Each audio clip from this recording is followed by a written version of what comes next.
നമ്മൾ ഉത്തരേന്ത്യൻ മോഡലിൽ കണ്ടിട്ടുണ്ട്. Muscle power, money power, media power ഇത്രയും ഉപയോഗിച്ച് രാഷ്ട്രീയത്തെ വിലക്കെടുക്കുന്ന ഉത്തരേന്ത്യൻ ശൈലി തന്നെയാണ് പാലക്കാട്ടും പയറ്റാൻ ശ്രമിച്ചത്.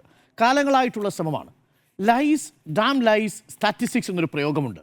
കള്ളം, പച്ചക്കള്ളം സ്റ്റാറ്റിസ്റ്റിക്സിനെ കുറിച്ച് പറയുന്നതാണ്. അതൊന്നും മാറ്റിവെച്ചാൽ lies, damn lies, Shobha Surendran എന്ന് പറയേണ്ടി വരും.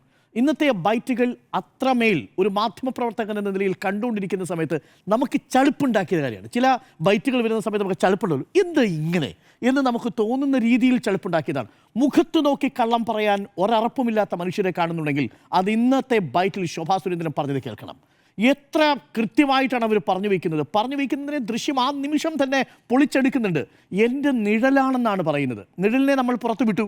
വെളുത്ത സാരിയും നല്ല വെളുത്ത ചുരിദാറും മുല്ലപ്പൂവും വെച്ച നിഴലോ, ഒന്നുകിൽ അതൊരു മറ്റെന്തോ നിഴലാവാനാണ് സാധ്യത. എന്ത് നിഴലാണെന്നാണ് കേട്ടത്?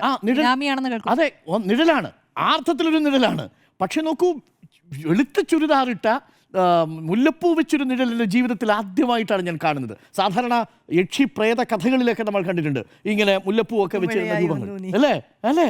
പക്ഷെ ഇതൊരു നിഴൽ, വെള്ള ചുരിദാറെടുത്ത മുല്ലപ്പൂ വെച്ച നിഴൽ ദൃശ്യങ്ങളിൽ പതിഞ്ഞിട്ടും അവരത് സമ്മതിക്കുന്നില്ല.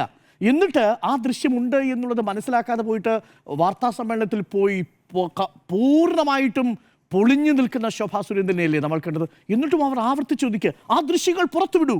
എന്തൊരു കോൺഫിഡൻസ് ആണ് മധു ഈ സ്ത്രീക്ക് എന്നുള്ളതാണ്. ആ ദൃശ്യങ്ങൾ പുറത്തുവിടും. ആ ദൃശ്യങ്ങൾ നമ്മൾ ഉണ്ടെയറിലുണ്ട്, ഇതുവരെ അറിയുന്നില്ല. ആ ദൃശ്യങ്ങൾ ആ സമയത്ത് നമ്മൾ കൊടുത്തുകൊണ്ടിരിക്കുക.